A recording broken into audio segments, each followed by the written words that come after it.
على أفصح الإنس والجان وعلى آله وأصحابه الذين آمنوا بالجنان وفازوا بالرضوان. فأعوذ بالله من الشيطان الرجيم. بسم الله الرحمن الرحيم. شهر رمضان الذي أنزل فيه القرآن هدى للناس وبينات من الهدى والفرقان. صدق الله العظيم. توحید تو یہ ہے کہ خدا حشر میں کہہ دے یہ بندہ دو عالم سے خفا میرے لیے ہے، تو واحد ہے مگر لاکھوں دلوں میں ہے تیرا مسکن، تو واحد ہے مگر لاکھوں دلوں میں ہے تیرا مسکن، تیری وحدت کے کیا کہنے، تیری کثرت کے کیا کہنے۔ محترم حضرات، دور دراز سے اس محفل میں تشریف لانے والے مہمانان اعظام، پردہ نشین مائیں اور بہنیں، السلام علیکم ورحمۃ اللہ وبرکاتہ۔ وعلیکم السلام ورحمۃ اللہ۔ میرے عزیزو، یہ رمضان المبارک کا مہینہ جو اب چند دنوں میں آنے والا ہے، یہ اللہ جل شانہ کی ایک عظیم نعمت ہے۔ ہم اور آپ اس مہینے کی حقیقت اور قدر کیسے جان سکتے ہیں؟ کیونکہ ہم دن رات اپنی دنیاوی کاموں میں مصروف ہیں، ہم کیا جانے کہ رمضان کیا چیز ہے۔ لیکن جن حضرات کو اس مہینے کی فضیلت معلوم ہوتی ہے وہ اس مہینے کی بہت قدر کرتے ہیں۔ اگر تمہیں اس مہینے کی قدر کرنی ہو تو میرے محبوب جیسی کرو۔ میرے محبوب رجب کے مہینے میں یہ دعا فرماتے، اللہم بارک لنا فی رجب و شعبان و بلغنا رمضان۔ اے اللہ، رجب اور شعبان کے مہینے میں برکت عطا فرمائیے اور ہمیں رمضان کے مہینے تک پہنچا دیجیے۔ اس حدیث سے پتہ چلتا ہے کہ اگر کوئی انسان اس نیت سے دعا مانگے کہ اے اللہ میری عمر میں اضافہ فرمائیے تاکہ میں آپ کے احکامات کے مطابق چل کر زندگی گزاروں اور آپ مجھ سے راضی ہو جائیں، تو یہ دعا کرنی بالکل جائز ہے اور حدیث سے بھی ثابت ہے۔ لیکن کچھ حضرات یہ بھی دعا کرتے ہیں کہ اے اللہ مجھے اس دنیا سے اٹھا لیجیے کیونکہ پریشانیاں اور مشکلات زیادہ ہو گئی ہیں۔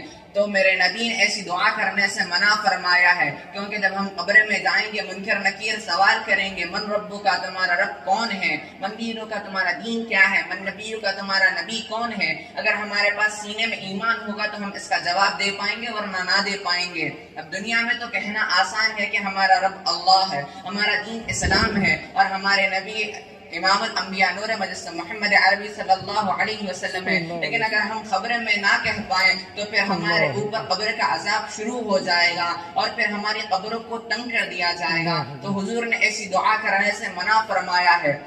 حضور نے زندگی کے بارے میں اور ایک دعا فرمائی ہے، وہ یہ کہ اے اللہ جب تک میرے حق میں زندگی بہتر ہے مجھے زندگی عطا فرما، اور جب میرے حق میں موت بہتر ہے تو مجھے موت عطا فرما۔ اب آپ سب کے دل میں یہ سوال آ رہا ہوگا کہ نبی کریم صلی اللہ علیہ وسلم کو رمضان کا اتنا انتظار اور اشتیاق کیوں ہو رہا تھا کہ رمضان آ جائے اور ہمیں مل جائے؟ تو اس کا جواب یہ ہے کہ اللہ تعالیٰ نے رمضان المبارک کو اپنے قرب کا مہینہ کہا ہے۔ رمضان المبارک میں نماز، روزہ، زکوٰۃ، تراویح کے علاوہ بھی رمضان المبارک ہم جیسے لوگوں کے لیے ہے جو سال کے 11 مہینے مال کے پیچھے بھاگ کر اپنے خدا کو بھلا کر زندگی گزار رہے ہیں۔ اللہ تعالیٰ فرماتے ہیں کہ اگر تم اس مہینے کو ٹھیک طرح گزار لو گے تو تمہیں میرا کچھ قرب حاصل ہو جائے گا۔ انسان کی پیدائش کا مقصد اللہ تعالیٰ قرآن مجید میں فرماتا ہے، وَمَا خَلَقْتُ الْجِنَّ وَالْإِنسَ إِلَّا لِيَعْبُدُونِ، ہم نے انسان اور جنات کو صرف اور صرف اپنی عبادت کے لیے پیدا کیا ہے۔ اور آپ سب کے دل میں یہ بھی سوال آ رہا ہوگا کہ اللہ تعالیٰ نے اپنی عبادت کے لیے پہلے ہی فرشتوں کو پیدا کر دیا تو پھر اب دوسری مخلوق کی کیا ضرورت تھی؟ تو اللہ تعالیٰ فرماتے ہیں کہ ہم نے فرشتوں کو خالصتاً اپنی عبادت کے لیے پیدا کیا ہے اور ان کے اندر گناہ، نافرمانی اور نفس پرستی کا مادہ نہیں رکھا گیا، لیکن حضرت انسان کے اندر گناہ کا بھی مادہ رکھا گیا ہے، نفس پرستی کا بھی مادہ رکھا گیا ہے اور نافرمانی کا بھی مادہ رکھا گیا ہے۔ اب ان سے کہا کہ تم گناہوں سے بچو اور میری عبادت کرو۔ عبادت میں 2 قسمیں ہوا کرتی ہیں۔ پہلی قسم ہے براہ راست عبادت۔ براہ راست عبادت وہ اعمال ہیں جن کا کوئی اور مقصد نہیں ہوتا سوائے خدا تعالیٰ کی بندگی کے، جس میں نماز، روزہ، زکوٰۃ، حج، قرآن کی تلاوت، عمرہ، حج اور کئی چیزیں آتی ہیں۔ اب جو دوسری قسم ہے وہ ہے بالواسطہ عبادت۔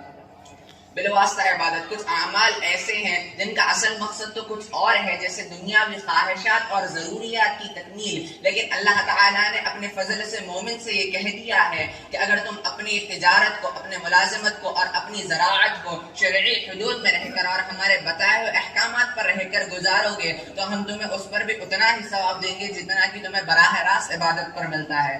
لیکن پھر بھی براہ راست عبادت افضل ہے، کیونکہ اس میں خدا کا اور بندے کا ڈائریکٹ کنیکشن ہوتا ہے، اور براہ راست عبادت میں بھی اللہ تعالیٰ نے جس عبادت کو اول درجہ دیا ہے وہ ہے نماز۔ ایسا شخص جس کو کوئی کام انجام نہیں دے سکتا، اس کے لیے بھی نماز کا حکم دیا گیا ہے، لیکن اس کے لیے کچھ سہولتیں فراہم کر دی گئی ہیں، جیسے اگر کوئی نماز ٹھہر کر نہیں پڑھ سکتا تو بیٹھ کر پڑھے، بیٹھ کر نہیں پڑھ سکتا تو لیٹ کر پڑھے، لیٹ کر نہیں پڑھ سکتا تو اشارے سے پڑھے، وضو نہیں کر سکتا تو تیمم کرے، لیکن نماز پڑھے ضرور۔ انسان اپنے مقصد پیدائش بھول چکا ہے۔ جب اب اللہ تعالیٰ نے ہمیں ساری چیزیں واپس کر دی، ہمارا جان بھی واپس کر دیا اور ہمارے مال بھی واپس کر دیا، اور کہا کہ تمہارے لیے تجارت بھی جائز ہے، تمہارے لیے ملازمت بھی جائز ہے اور تمہارے لیے زراعت بھی جائز ہے، تو اب انسان جب کاروبار کے لیے، ملازمت کے لیے اور زراعت کے لیے باہر نکلتا ہے تو وہ یہ سب بھول جاتا ہے کہ ہمارا مقصد پیدائش کیا ہے۔ لیکن جب کبھی دل میں یہ داعیہ پیدا ہوتا ہے کہ ہم مسجد کو جا کر نماز پڑھیں، تو مسجد کو آتے ہیں اور جیسے تیسے نماز پڑھ کر چلے جاتے ہیں اور ہمارا دماغ کسی اور طرف ہوتا ہے۔ ہم اور آپ بکے ہوئے مال ہیں۔ اللہ تعالیٰ نے ہماری جان کو اور ہمارے مال کو خرید لیا ہے عوض میں جنت کے، اور جنت کی کیسی جنت ہے جس میں ایک اینٹ سونے کی ہے اور ایک اینٹ چاندی کی ہے، اور جس کو جڑانے کے لیے میرا خدا مشک عنبر زعفران کا استعمال کرتا ہے، اور وہ جنت کی چھت اللہ تعالیٰ کا عرش ہے، اور جس میں دودھ کی نہر اور جس میں پانی کی نہر ہے۔ اور اللہ تعالیٰ ہمیں دنیا میں امتحان کے لیے بھیجا ہے۔ پہلی چیز تو اللہ تعالیٰ ہمیں دنیا میں اپنی عبادت کے لیے بھیجا ہے، اور دوسری چیز اللہ تعالیٰ ہمارا امتحان لے رہا ہے، وہ یہ کہ اللہ تعالیٰ دیکھنا چاہتا ہے کہ میرا بندے کے اندر میں نے نفس پرستی کا بھی مادہ رکھا، نافرمانی کا بھی مادہ رکھا اور گناہ کا بھی مادہ رکھا۔ اب میں دیکھتا ہوں کہ وہ میرے راستے پر چلتا ہے یا پھر شیطان کے راستے پر چلتا ہے۔ اور اللہ تعالیٰ اگر ہمیں یہ بھی حکم دیتے تو ظلم نہ ہوتا کہ انسان کی زندگی اور انسان کی پیدائش کا مقصد ہی اللہ تعالیٰ کی عبادت ہے۔ اگر اللہ تعالیٰ ہم سے یہ کہہ دیتا کہ تم صبح سے لے کے رات تک اور رات سے لے کے صبح تک میری عبادت کرو،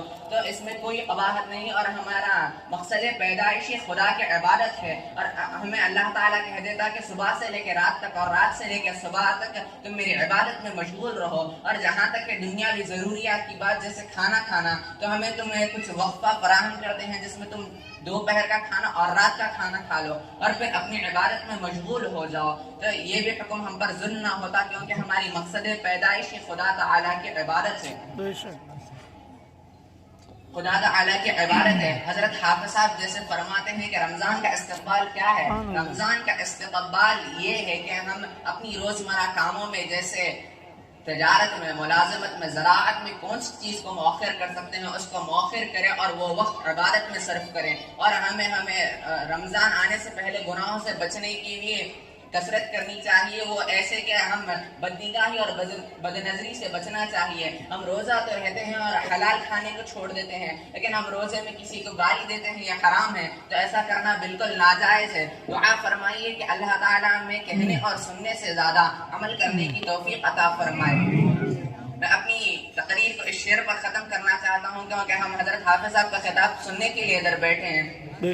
عمل سے زندگی بنتی ہے جنت بھی جہنم بھی، عمل سے زندگی بنتی ہے جنت بھی جہنم بھی، یہ خاکی اپنے فطرت ہے، نہ نوری ہے نہ ناری ہے، وما علینا الا البلاغ المبین۔